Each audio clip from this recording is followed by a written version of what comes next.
વલસાડ જિલ્લા નજીક દરિયાની અંદર શિપમાંથી ફૂડ ઓઇલ ઢોળવાના કારણે દરિયા કિનારા સુધી તેની અસર જોવા મળે તે બાબતે વલસાડ જિલ્લાના પાદરી તાલુકાના કોલક દરિયા કિનારે મોકડ્રીલનું આયોજન કરાયું.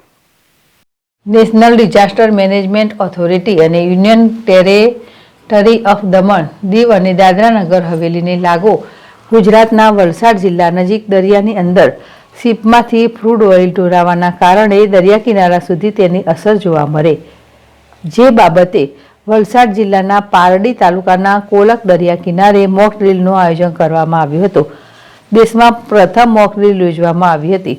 દરિયા કિનારાના અસરગ્રસ્ત ગામો, દરિયા કિનારાના મીન વૃક્ષો, દરિયાઈ જીવસૃષ્ટિને નુકસાનીથી બચવા માટેની આ એક મોક એક્સરસાઇઝ કરવામાં આવી હતી.